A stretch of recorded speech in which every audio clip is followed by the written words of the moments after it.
Hey, today I'm absolutely delighted to have with me Pippa Candido on the Louise M Empowerment series. Pippa is a born and bred West Australian wife, mother of two, and the founder and director of the award-winning business, The Little Bar Cart. She's a born entrepreneur and ideas girl and always knew she was destined for business ownership.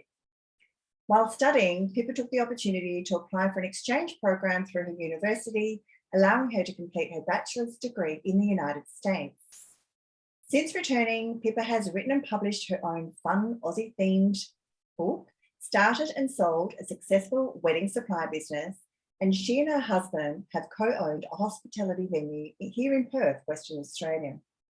It became clear that hospitality and customer service was Pippa's true passion, and so the Little Bar Cart was created in 2016. The Little Bar Cart is a mobile beverage service, which is now licensed in 15 regions globally. In 2020, Pippa won the Award for Innovation in the Western Australia Small Business Awards. With her persistence and passion and Pippa at the helm, there's no limit to where the Little Bar Cart could go next. Welcome, Pippa Candido. Thank you so much for having me, Louise. Now, Pippa, I think you left quite a bit out of your bio, actually. I did. I didn't have room for it. I know you have done so much more, and of course I know that. And throughout our conversation, perhaps we can delve into a little bit more of that as well. Yes, absolutely. But, and look, I could talk to you about business, all sorts of things, resilience, many things. But today it's about empowerment and where that empowerment for you came from. So let's start with your definition of empowerment. Okay, I think empowerment is such a multifaceted term and thing for me, but I would have to say there's three things that I believe to be empowerment, and one of them is inner confidence and self-confidence, and that is to honor you and to be you and to love yourself and to be your true authentic self, whether you're just on your own or with your dog or with your partner and family or with complete strangers. I think it's so important to honor who you are as a person and to really love that person. Then I would probably also say it's about self-belief. So going out into the world and finding your passion and chasing your dreams and believing that whatever you want in your life, you can achieve by setting goals and believing in yourself. And the third one for me is self-worth. And really that's about showing up for yourself every day, forming habits and sticking to them, good habits for yourself. And it's about, positive affirmations. And there's one person, Jim Rohn, I don't know if you probably heard him, you're a motivational speaker, and he always says, you are the average of the 5 people you spend most of your time with. And I think that's really important because you want to surround yourself with people like you who are true and authentic and who are your tribe and will support you and encourage you and stand by you through your journey. And I think those 3 things are probably what empowerment means to me. Fantastic, because I did have someone else, Lisa Hinchcliffe actually, who I have interviewed as well. And it's interesting, she said, confidence is something you can put on, it's on the outside, but it's that true belief. And so it was really interesting that you said that too today. And I think it's really important to remember that we're all human. Everyone has their ups and downs in life, but staying true to who you are and, knowing that everyone makes mistakes and being able to forgive yourself for mistakes. Everyone has a past, but we all have this amazing future, and it's keeping your thoughts positive and going in with your head held up and saying, you've got this. Yeah, well done. And Jim Rohn, I love listening to him. He's quite funny. Yes, he's amazing. So he's very entertaining. So, Pippa, that's your definition, and I truly believe that that's you. How did you become that? So I'd love to take you back to your childhood and talk a little bit about that. And, where were you in your family unit? Did you have siblings? Did your parents make you feel empowered? Was it your parents that made you feel that way? Were there others? So let's just sort of start that journey and see where. Okay. Well, I have 2 parents who are still married, and I have 2 sisters, and I'm the middle child. So definitely middle child syndrome there. So there was definitely some healthy competition between my sister and I in sports and things like that. My older sister and I should say, because we're only 20 months apart. So I think that is actually a really good thing to have, to take that empowerment through to your adulthood. But I think I always felt quite empowered. I had really encouraging parents, and I started out very young with business savvy, I suppose you could say. My parents were both, they owned a business. They bought a cheese factory, actually, and my dad and my mum, bought it when it was in Osmond Park, making just 2 cheeses, and took it down to Margaret River, where Fonty Farm, and ended up becoming the Margaret River Cheese Company, and it became an international business eventually. So I watched that journey and how hard they worked. And my dad also was a huge influence in, where I saw myself being as an adult.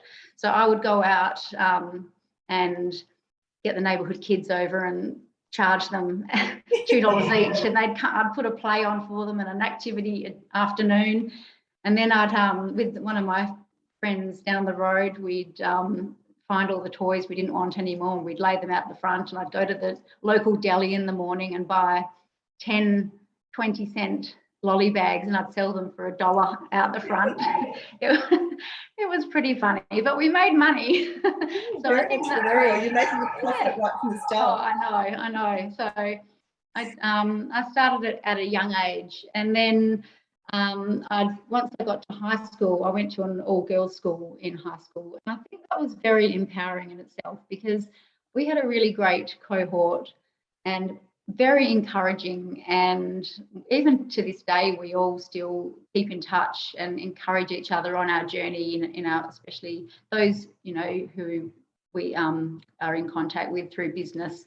So that really set up a really good foundation for getting out into the real world after leaving school and starting our own journey, and with university and business and a career. So your parents were a big influence on you. Huge influence. My dad and I actually used to, he used to have the box set of Jim Rohn motivational cassettes, they were back then. And we just, when we go on long drives down to Margaret River, or, we were driving around the city, we just sit there and listen to them. And that was a huge influence in my life. My dad and I listening to those tapes together. It's interesting that you're interested in listening to those, though. I know. Absolutely. We listen to music, but you were actually interested in that. Yes, I know we do. And I remember I was a deep thinker when I was a child, and I still am actually. But I remember, I'd always have this vision of myself, being a businesswoman and holding my briefcase, and it's not quite like that, but that was my perception when I was holding a silver tray. Mm-hmm. Yeah, that's it. Holding a champagne bottle. You actually, your story reminds me of Sarah Blakely. So if you do that, that's funny you should say that, because that was another influence of mine. It was Sarah Blakely, but it came from Oprah Winfrey. I used to, thanks to my grandmother, who absolutely was obsessed about Oprah and watching her show, I'd tape it every day as well, because I just loved watching her shows. They were so inspirational, and Oprah herself is an inspiration from where she's come on her journey in life.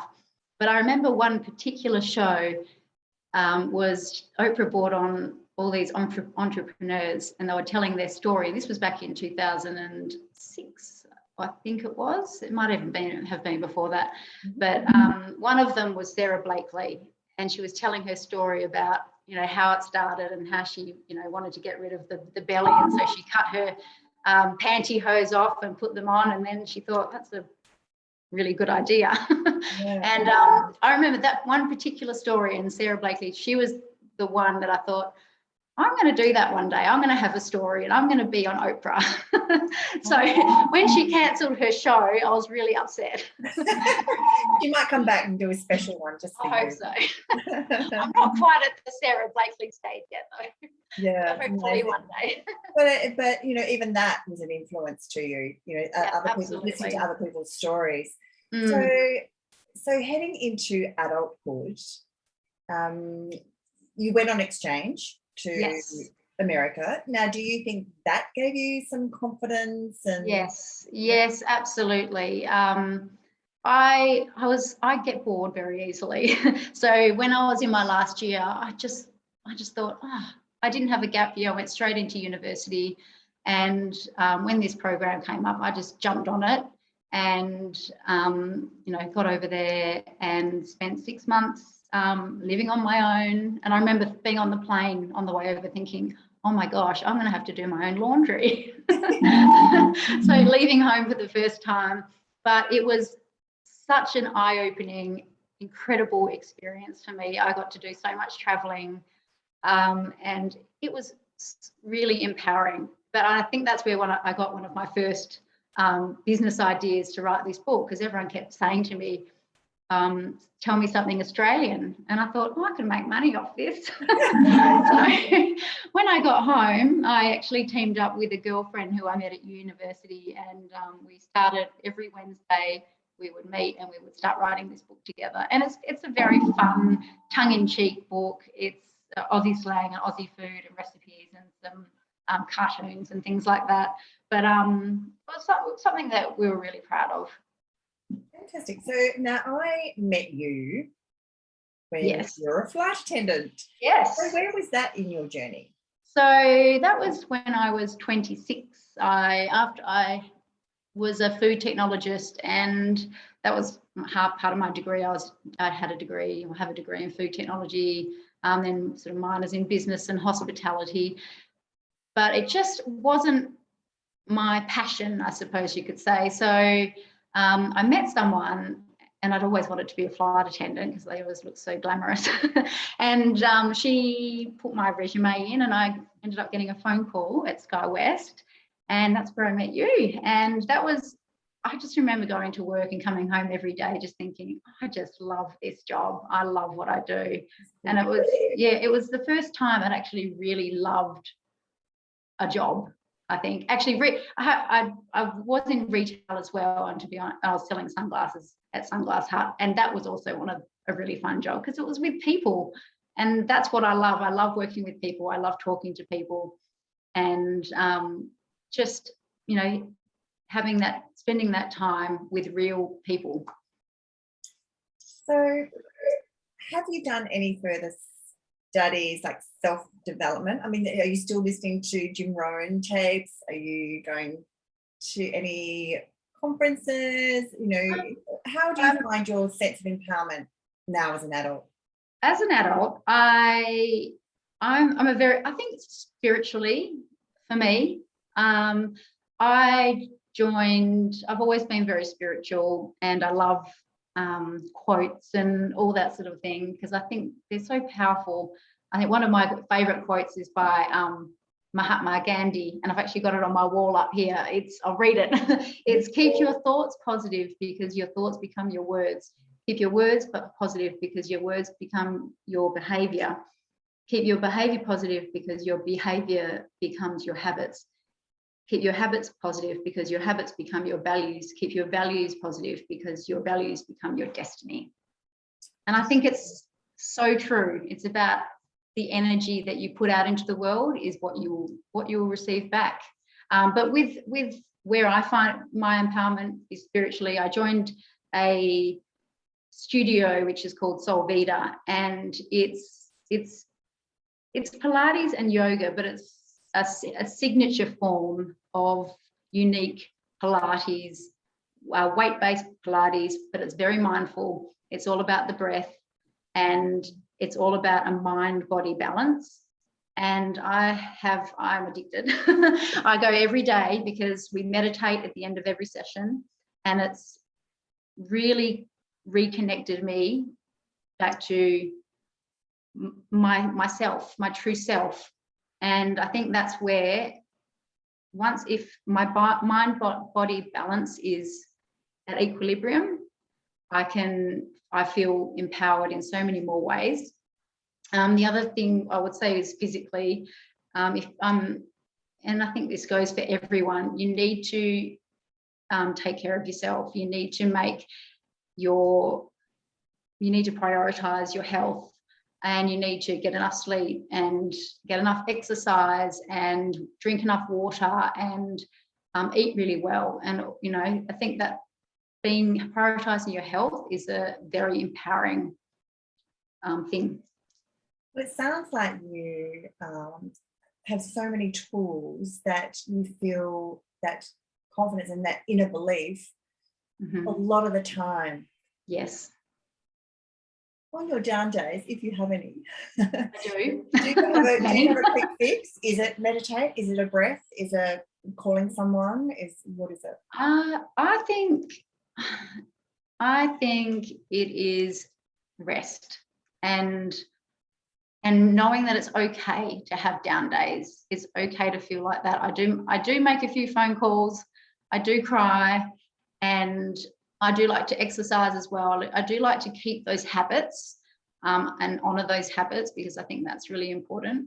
But, just knowing that it's okay to feel like that, and then picking yourself up again and moving forward.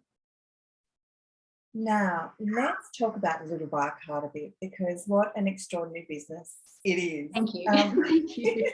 I have loved watching you on Instagram and following the journey and the places that little cart.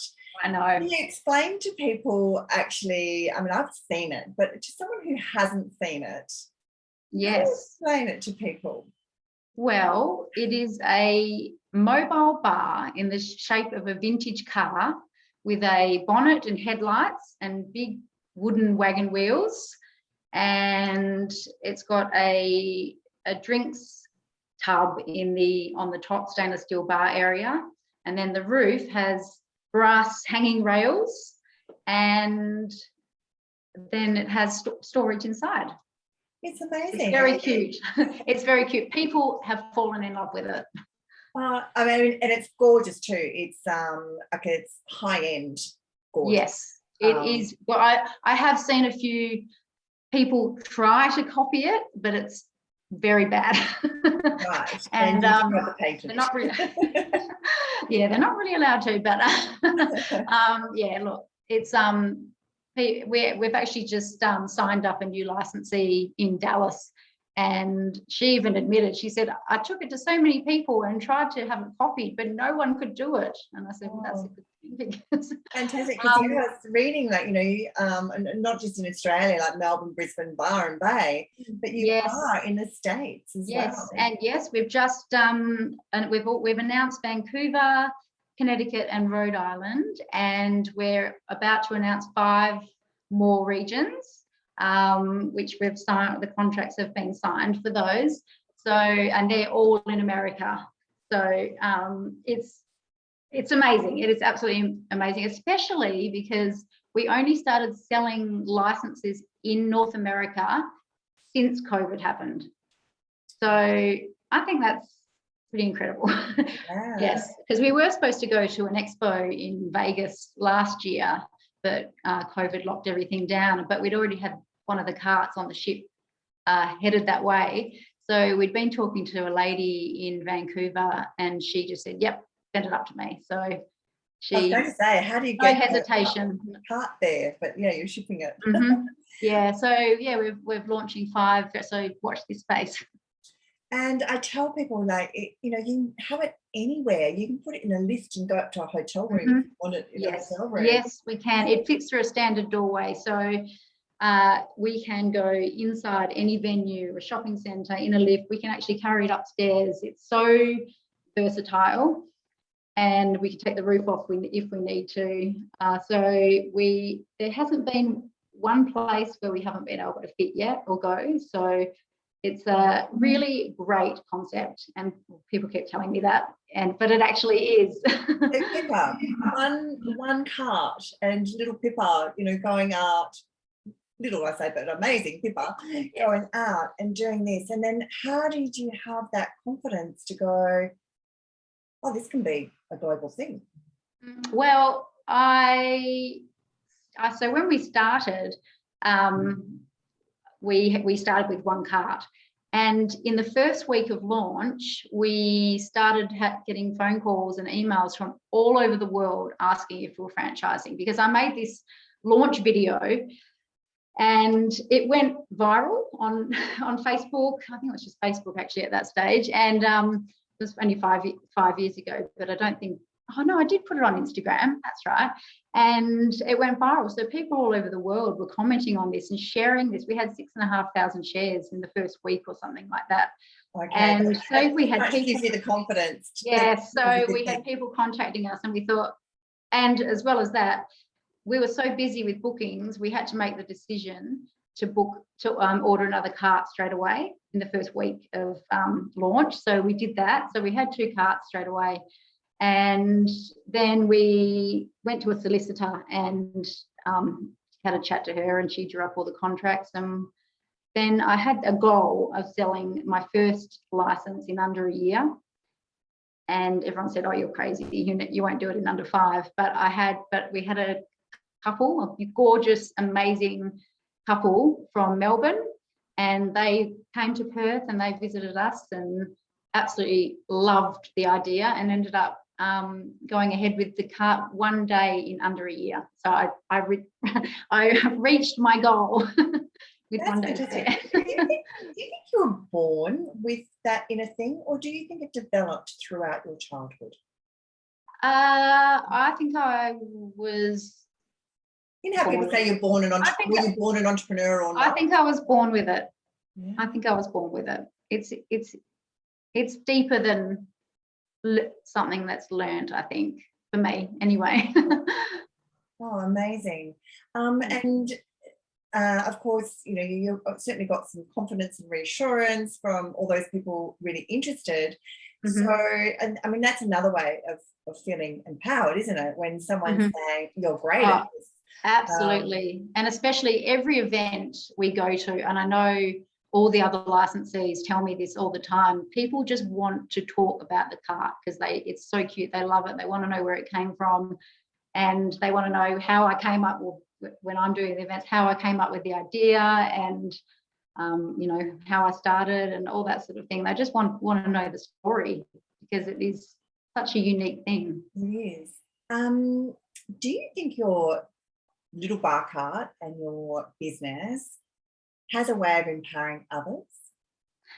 Yes, I would like to think so. I would love to think that my story, even though it's, you know, only a small story, empowers people to go out there and just take a risk, which is what I did. Because I remember when ringing Trev, my husband, saying, I'm going to do this. No, I'm just going to do it. And he's like, oh my God. Anyway, he believed in me, and off we went and built this cart.